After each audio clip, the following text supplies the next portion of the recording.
et je vous retrouve aujourd'hui au jardin pour vous faire un petit tour de toutes les avancées. Ces derniers jours, j'ai pas mal jardiné, mais j'ai pas amené la caméra avec moi. J'avais envie d'être tranquille, seule avec les plantes et la terre. Et du coup, je vais vous montrer un petit peu aujourd'hui ce que j'ai fait. Nous sommes le dimanche 7 avril et il a fait un temps assez froid et pluvieux tout le mois de mars. Alors qu'en fin février, début mars, il avait fait très chaud. Donc voilà, la végétation était un petit peu perturbée. Ça avait bien poussé début mars, puis il y a eu un ralentissement. Mais ça n'empêche pas le jardin de continuer d'avancer. Et j'ai pu, entre deux averses, quand même travailler un petit peu. Je vous amène. Alors là, il y a la petite serre de semis que j'ai du coup installée. Ici, c'est un mur au sud. Du coup, comme ça, elle tient bien la chaleur. J'y ai mis... Alors, attendez, j'ouvre. Alors, j'y ai mis mes boutures de patates douces. Donc, il y en a pas mal. Avec une seule patate douce, j'ai déjà fait tout ça. La patate douce, je l'ai mis à germer sur le radiateur au mois de février. Il a fait des longues tiges. J'ai taillé la tige et j'ai gardé un seul nœud. Comme vous pouvez voir, le nœud, il est un peu enterré puisque c'est les racines, elles sont pas à partir du nœud. Mais voilà, donc il y a une seule feuille par bouture. Une fois qu'elles ont raciné dans l'eau, je les ai replantées dans la terre. Je les ai gardées, les premières que j'avais faites donc au mois de mars. Je les ai gardés à l'intérieur pendant tout le mois de mars et maintenant je les ai mis ici dehors puisqu'ils commencent quand même à faire bien doux et dans la petite serre ils sont à l'abri. Là j'ai un petit semis de basilic qui a bien germé. J'attends qu'ils grandissent encore un peu pour pouvoir les séparer et du coup les repiquer. J'ai semé un peu de rue. Va falloir que je sépare chaque motte, mais j'attends que ça pousse un peu plus avant de faire les séparations. Ici, j'ai fait des semis de salade, mais ça ne donne rien du tout. Là, il y a un semis de centaurée. Pour l'instant, rien. Et là, je ne sais plus. On verra. Je crois que c'est du maïs. Ici, j'avais fait un semis de pavot. Non, c'était des coquelicots roses. Ça commence tout juste à germer. Ça fait déjà un mois que je les ai semés. Ici j'ai fait un premier semis de courgettes. Pour l'instant ça ne germe pas du tout. Je vais en refaire maintenant que nous sommes en avril, un semis plus conséquent. Ici ce sont les petits plants de tomates que j'avais trouvés qui sont semés tout seuls dans les bacs. Ce sont les tomates de l'année dernière, les dernières tomates de la saison qui étaient tombées et qui ont germé. Donc voilà, j'ai repiqué tous les petits plants dans des godets individuels. Ça commence à faire du coup, contrairement à ceux qui sont en intérieur, voilà, ils sont très trapus. Ceux qui en sont à l'intérieur, ils ont bien filé, donc il va falloir que je les repique. Ici, j'ai des semis de betteraves. Là, j'ai fait des semis de hippomée, mais ça ne donne rien encore pour l'instant. Encore des semis de maïs. Pareil, il n'y a rien qui a germé. Ici, j'ai des boutures de géranium parce que le vent a fait tomber mes géraniums. Donc, je les ai rebouturés. Il y en a une autre là. Encore de la patate douce. Mais alors là, c'est un peu à l'ombre avec tous les bacs qu'il y a au-dessus. Et ici, ce sont des semis de blettes que j'avais fait très tôt dans la saison, mais qui ont filé puisque je les avais mis à l'intérieur. Je les ai sortis en espérant qu'ils se renforcent, mais bon, ils ne sont pas terribles. Il va falloir que j'en refasse aussi. Et ici, j'avais aussi fait des semis. Ah, je vois qu'il y a des belles bavées d'escargots. Il va falloir que je mette des petits granulés parce qu'ici, il y en a qui se sont fait manger. Là, c'est des soucis. Et derrière, je ne sais plus ce que j'avais mis. Je crois que c'est encore des soucis. Donc, je vais aller mettre des petits granulés. Et là, des capucines grimpantes. Mais je viens de faire les semis. Donc, pour l'instant, ils ne sont pas encore germés. Ici, juste à côté de la serre, ce sont les plants de fraises, je ne trouve pas même aujourd'hui. Les plants de fraises, donc il y a deux variétés différentes. J'ai mis donc des petits panneaux pour les identifier, pouvoir savoir quelles sont nos variétés préférées. Ce sont des fraises que j'ai achetées chez La Bonne Graine en racines nues. Je vous avais fait une vidéo où je vous montrais comment je les ai plantées et tout. Et ici, c'est pareil, ça vient aussi de La Bonne Graine, une sauge panachée. Et là, il y a une vigne. Donc, c'est des vignes que j'ai découvertes en faisant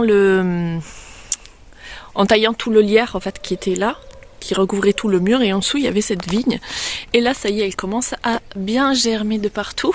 Donc je l'ai un peu taillée au feeling parce que j'y connais rien en taille de vigne. Donc voilà, je l'ai taillée parce que vraiment elle n'avait pas été taillée depuis des années, ça partait par terre, etc. Donc voilà, je l'ai taillée un peu à l'inspiration et on verra ce que ça donne. De l'autre côté ici, j'avais préparé, c'est un test, j'ai juste mis une bâche pour voir si cela suffisait à détruire l'herbe et pouvoir ensuite faire des plantations. Comme vous pouvez le voir, la bâche, il y a des bosses et en fait ici il y a cette plante là. Donc les graminées comme ça sont détruites juste par la bâche ou les cartons, il n'y a pas de problème. J'ai fait un test là-bas un peu plus loin avec des cartons, ça avait plutôt bien marché. Par contre cette plante là, donc je crois c'est du masseron, elle se fiche pas mal des bâches, des cartons, etc. Donc, et en plus elle a une racine pivot très très profonde. Donc pour m'en débarrasser ça va être sympa. Là vous voyez il y en a plein partout. J'ai commencé à nettoyer petit à petit là où je n'ai pas encore planté. Je nettoie pas parce que d'une part ça crée de la biomasse, les insectes pollinisateurs adorent ces fleurs, donc tant que je n'y mets rien à la place ça sert à rien que je m'en débarrasse. Donc voilà, j'avance, je nettoie vraiment au fur et à mesure pour remplacer les plantes sauvages par autre chose. Donc pour l'instant celles-ci je les laisse ici, c'est sous un fruitier que j'ai pas eu le temps de tailler et vous voyez il y a des branches qui ont été cassées par les tempêtes de l'année dernière et donc il va falloir que je le taille. J'ai un peu loupé le coche, donc je ne sais pas, est-ce que je le taille quand même puisque les branches sont cassées, est-ce que je le taille maintenant quand je nettoierai ici en dessous, ou est-ce que j'attends l'automne. Je pense que vu l'état des branches, ça serait bien quand même que je nettoie, enfin que je taille les branches cassées pour éviter qu'il y ait trop de maladies cryptogamiques qui s'y installent pendant l'été. Et donc cette plante ici, on la retrouve de l'autre côté. Sous les fruitiers là-bas, c'est pareil, il y a un champ de masseron que pour l'instant je laisse puisque je n'ai pas encore commencé à nettoyer cette partie-là du moins. Derrière le masseron, j'ai déjà commencé à nettoyer, mais voilà, ça avance petit à petit. Ici, il y a donc cette petite structure qui était la structure d'une serre qui me servait à faire mes semis dans les années précédentes. Donc j'y ai berné l'hiver, j'ai berné des plantes sensibles au froid et au printemps je m'en servais pour faire ma petite serre à semis. Sauf que la bâche a très mal résisté aux intempéries et j'avais payé la serre pas cher, mais par contre je ne retrouvais pas la bâche identique pour pouvoir juste remplacer. Ce qui fait que j'ai décidé de garder juste la structure pour y faire grimper des plantes. Et voilà, ça me fera une petite structure. Je pense que je vais y mettre la chayotte et faire grimper la chayotte sur cette structure. Ici j'y ai mis les petits pois, c'était des petits pois que j'avais semés en godet au mois de février.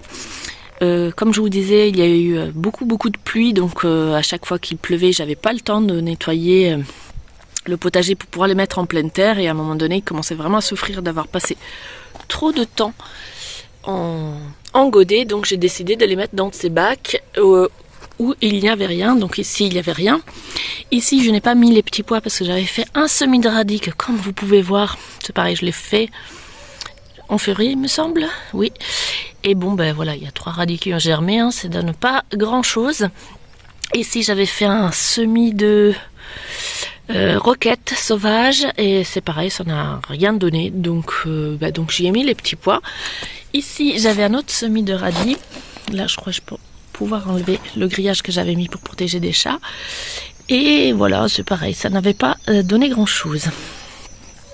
Et là, il n'y avait rien, donc j'ai mis aussi mes petits godets de petits pois. Et ce que je ne vous avais pas encore montré, c'est cette petite parcelle. Donc ici, j'avais mis des cartons par terre pour cacher l'herbe. Sur les graminées, ça a donc assez bien marché. Et par contre, il y avait aussi du trèfle. Alors le trèfle, ça n'avait pas du tout... carton ou pas, il s'en fichait pas mal. En tout cas, voilà, j'avais mis des cartons et puis quand j'ai eu le temps, j'ai commencé. Et là, par contre, j'ai passé un coup de bêche et j'ai désherbé à la main pour vraiment venir nettoyer proprement et pouvoir faire des semis directement en pleine terre. Donc ici, j'ai installé cette structure avec un grillage. J'ai semé des petits pois tout le long du grillage. Donc j'ai mis une graine tous les petites barres. Ça fait un peu... ouais, ça fait 5 cm à peu près, je pense. Donc voilà, j'ai mis une graine tous les 5 cm. Et ici, j'ai fait 2 lignes de semis en mélange de différentes graines. En fait, j'avais préparé des bandes encollées. Sauf que ce sont des vieilles graines. Les bandes avaient été déjà préparées il y a longtemps. Donc je ne sais pas si ça va germer. Mais bon, j'avais préparé ça avec ma fille pour l'ancien potager. J'avais pas envie de les jeter. Donc je me suis dit, je tente le coup, je les sème. Si ça donne rien, ben, je utiliserai cette place pour mettre autre chose. Un peu plus tard, en tout cas, pour l'instant, voilà, j'y ai semé ces 2 bandes. Voilà, cette distance à peu près. Une ici et une là. Et donc il y a des graines de soucis, des graines de radis, des graines, enfin on avait mis plein de choses différentes. On verra bien ce que ça donne. Ici j'ai mis des branches comme ça, j'ai rajouté ça parce que je me suis dit avec le vent, si les petits pois montent sur le grillage, ça risque de tomber. Donc voilà, j'ai mis des bâtons en plus pour retenir la structure en cas de vent, puisque le vent il vient principalement de là, comme ça. Donc j'ai renforcé que de ce côté-là. J'espère qu'on n'aura pas des bourrasques dans l'autre sens, sinon tout va tomber. Ici, cette bâche, j'ai voulu préparer d'une énième façon différente une nouvelle plate-bande. Comme vous voyez, j'ai fait des chemins très très courts. Au départ, je pensais faire des bandes de 60 cm. Et de faire des chemins suffisamment larges pour pouvoir passer avec une brouette, etc. Mais vu la taille du potager, c'est vraiment tout petit, je me suis dit c'était ridicule d'avoir des allées pour passer une tondeuse ou une brouette, alors que le potager est si petit. Je me débrouillerai avec des seaux et une tenaille, et j'ai fait donc des petits passages juste assez pour voilà, passer, marcher, mais c'est tout. Et du coup, entre ces 2 plates-bandes, j'en ai inséré une 3e. Ici, j'ai mis un coup de bêche.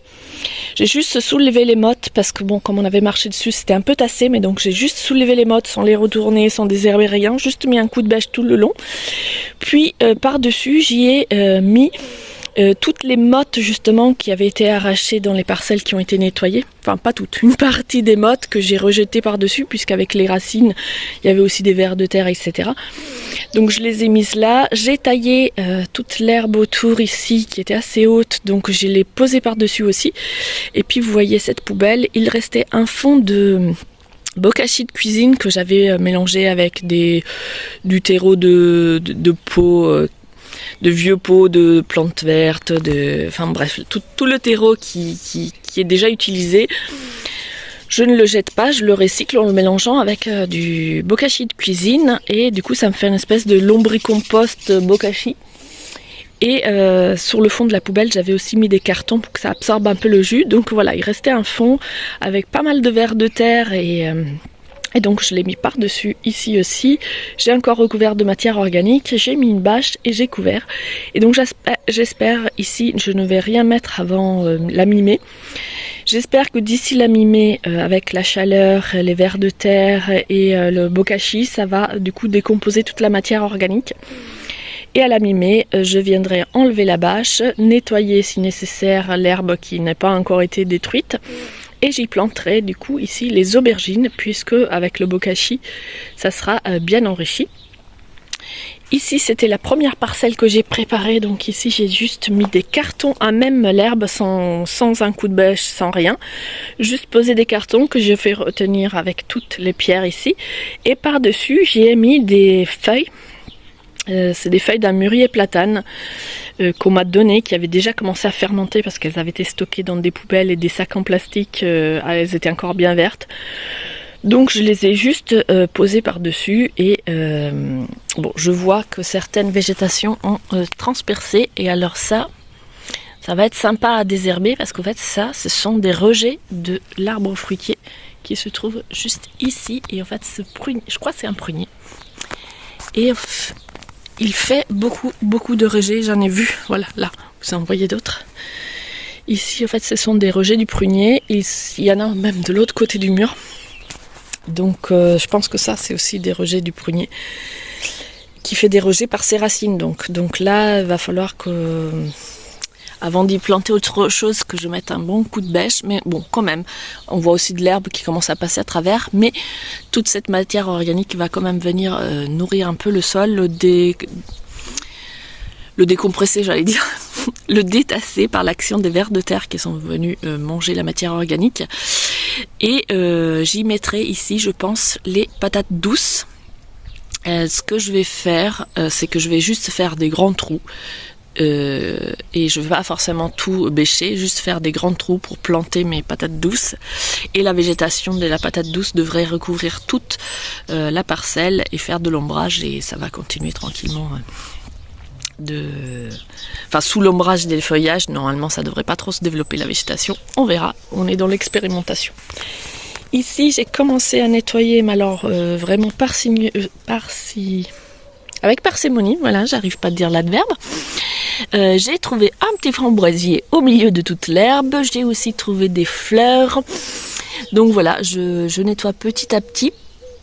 Et ici il y a aussi des ronces, alors je pense que comme on est contre le mur, je vais quand même en garder quelques-unes et essayer de les faire tenir sur le mur. Mais là encore, ce mur là j'ai pas fini de le nettoyer, il y a encore du lierre de partout, du lierre même qui monte haut là dans l'arbre, donc voilà, faut que je nettoie encore tout ce mur.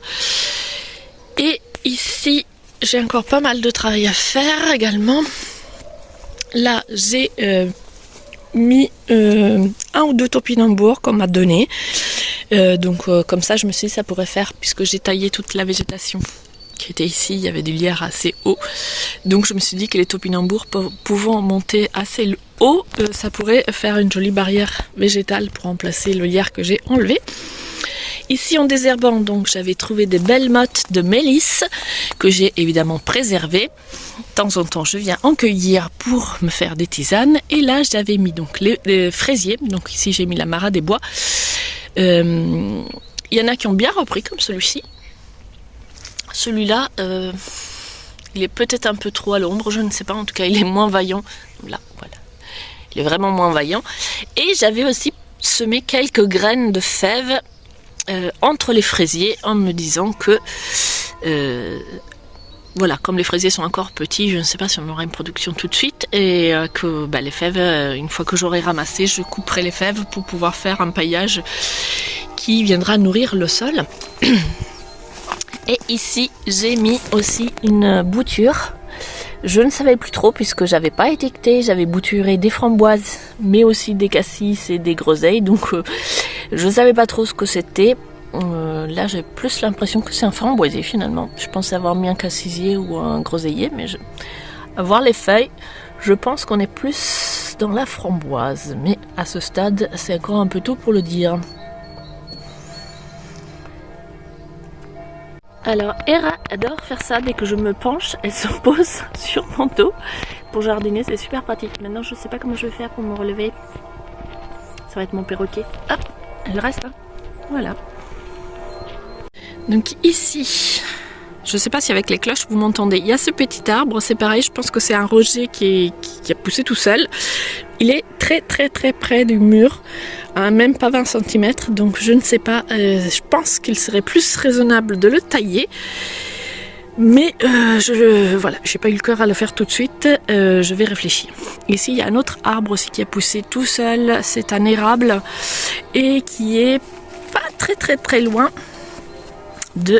du mur de la cabane. Bon là on est quand même un petit peu plus, mais voilà, le tronc il est à quoi, 20-30 cm du mur, donc je ne sais pas, là encore je suis pas sûre que ce soit très raisonnable de le garder cet arbre, mais il est super joli, il est super en forme.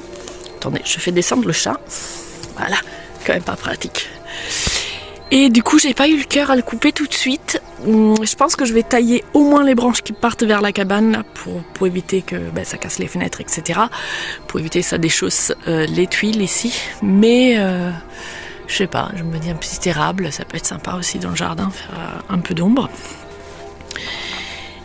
Ici, il y a un rejet un semis plutôt spontané de laurier. Il y a du laurier partout dans ce jardin, je vous avais déjà dit.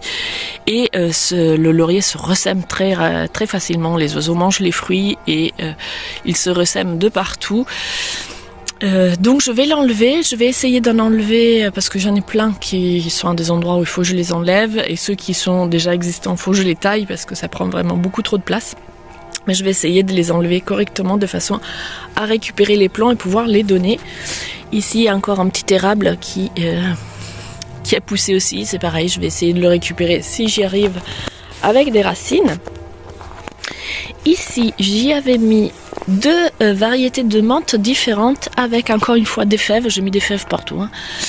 Et donc ici, j'ai mis une menthe verte et une menthe poivrée et ce sont 2 menthes que j'ai également achetées chez La Bonne Graine. Je les ai mis là puisqu'il y a la gouttière. Ici, je vais mettre un récupérateur d'eau, mais pour l'instant, il n'y a rien et je me suis dit que du coup, elles auraient pas mal d'eau sous la gouttière. Une fois j'aurai mis le récupérateur, il faudrait, je pense, à les arroser quand même, mais voilà, pour l'instant elles sont là.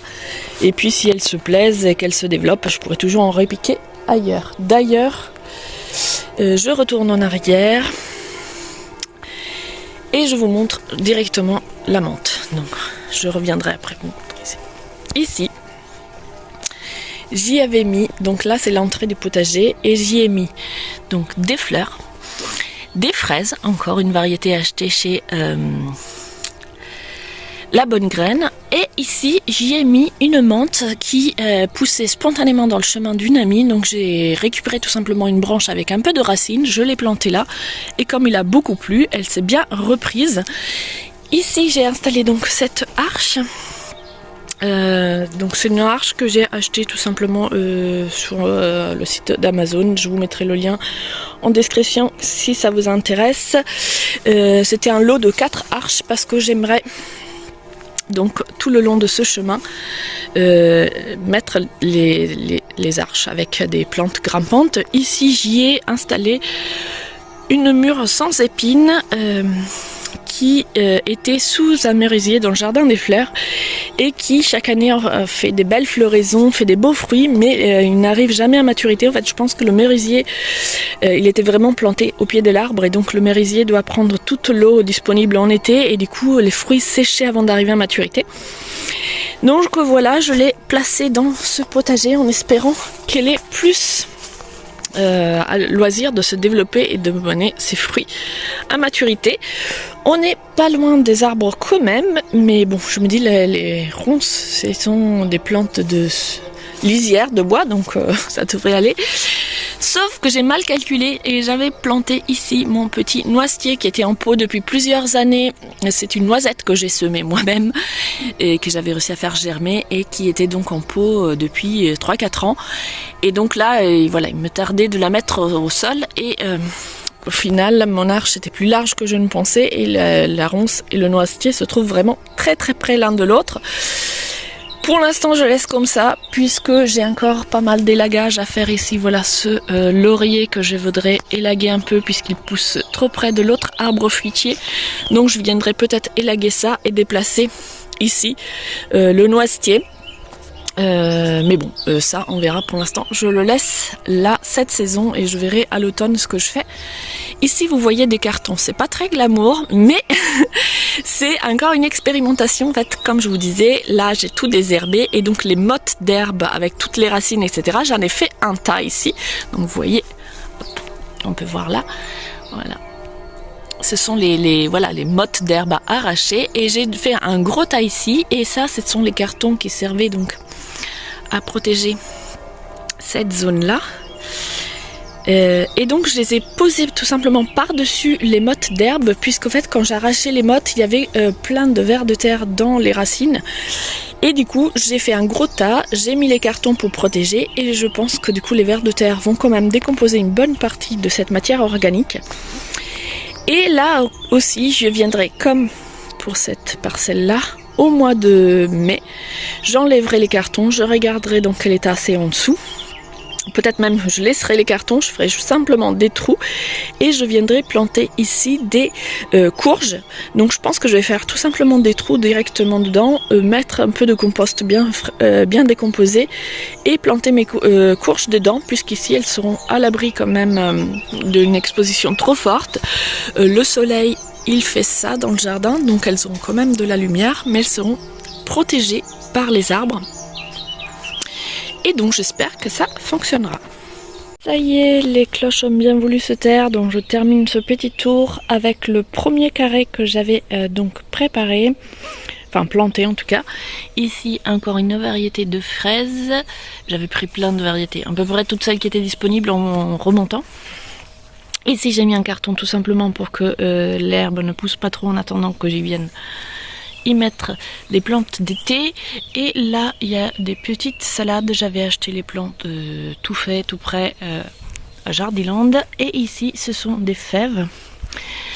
Alors ça, ce sont les fèves que j'ai semées en godet au mois de février. Et ici, ce sont celles que j'ai semées directement en pleine terre au moment où j'ai planté celles qui étaient en godet, en pensant que ça ferait donc une rotation. Comme vous pouvez voir la différence de développement entre les deux, semées en godet avec presque 2 mois d'écart, elle est assez insignifiante. Donc voilà. Je pense que le semis en godet, les plants se sont bien développés, certes, ça m'a fait gagner un peu de temps, mais pas tellement. Donc, et puis quand je vois la lenteur de développement des plants de fèves, je me dis que finalement elles seront peut-être prêtes au moment où je vais vouloir mettre autre chose. Bon, là j'avais pas trop le choix puisque j'ai eu le potager au mois de janvier, donc je pouvais pas faire une plantation d'automne, mais dans mon potager précédent j'avais fait des plantations d'automne de fèves et ça m'avait donné des magnifiques résultats. Et du coup je pense que cet automne je mettrai des fèves dans toutes les parcelles qui seront libérées et qu'au printemps je m'embêterai pas trop à faire des semis en février. Ça me semble pas forcément une réussite. Ici dans les salades il y a des petits trous puisque il y a des salades qui ont été mangées, je sais pas trop, écrasé par les chats, bref, il y a des trous. C'est pareil, les salades, là, j'arrive pas à faire des semis de salade. On conseille aux débutants de commencer par des salades, moi je comprends pas, parce que j'ai jamais réussi à faire mes propres semis de salade. J'ai essayé en achetant des plants, mais c'est pareil, c'est assez lent en fait à se développer, et je suis pas sûre d'en mettre beaucoup des salades finalement dans mon potager. On verra ce que ça donne. J'en ai donc ici, j'en avais mis 6 et il en reste que 4. Ici au pied des rosiers, donc une autre variété, c'est pareil, il devait y en avoir 6 et là je crois qu'il m'en reste 5. Et ceux que je vous ai pas montré, qu'il y avait déjà tout à l'heure dans les fraises, ces tiges là, ce sont des oignons, donc c'est pareil, les oignons, j'ai pas fait de ligne d'oignons, j'ai mis des oignons un peu partout. Donc ici j'avais mis au pied des rosiers, des salades et des oignons. Il me restait aussi 2 plants de fèves que j'avais pas pu caser, donc je les ai mis là. Et j'ai mis des oignons un peu partout. Ici, au milieu des fraisiers, il y en a, mais ils sont pas encore sortis parce que ceux-là, je les ai faits donc fin mars. Si j'avais préparé un peu plus tôt et donc on voit entre les fraisiers, voilà, les oignons qui commencent à sortir, voilà. Donc encore une fois, c'est une expérimentation. Je sais pas trop l'association oignons-fraises, ce que ça va donner. Mais en tout cas, j'ai déjà fait plein d'associations avec les fraises et dans mon expérience personnelle, plus il y a de monde avec les fraises, mieux les fraises se portent. Donc, je me suis dit que ce serait... pourquoi pas tester avec les oignons puisqu'elles ne vont pas prendre... L'oignon va pousser en hauteur, donc ça laissera quand même la place bien à la fraise de se développer. Pour les fraises, je termine en vous montrant les derniers plants qui me restent. Comme je vous disais, j'ai pris beaucoup de variétés, donc je n'ai pas eu le temps de tout planter. Donc comme c'était des racines nues, celles que je n'ai pas pu planter dès la réception, je les avais mis en godet. Et comme vous voyez, elles se développent très bien en godet. Donc il me restait 2 variétés que j'avais mis comme ça en godet. Une que j'ai plantée qui sont celles qui sont sous l'arche et il me reste encore celle-ci à planter, mais en tout cas voilà, elle se porte très bien là en godet en attendant. Et ici des petites boutures que j'avais un petit peu oubliées dans un coin et qui avaient très soif, je l'ai mis ici. Ils ont pris la pluie et finalement ça a l'air de reprendre. Là un pot mystère avec des plantes. Le pot était ici dans le potager quand on l'a récupéré. Je ne sais pas du tout ce que c'est. Je vais attendre que ça fleurisse pour voir. Et voilà pour le petit tour du potager. J'ai encore beaucoup de travail, mais j'avance tranquillement. Je ne veux pas ni me faire mal, ni me dégoûter en faisant des sessions trop intensives. Donc voilà, dès qu'il fait bon, j'avance petit à petit. Là, je vais en profiter pour faire quelques plantations aussi de mes boutures de l'année dernière. Donc je vais continuer à nettoyer là-bas et je vous montrerai la prochaine fois.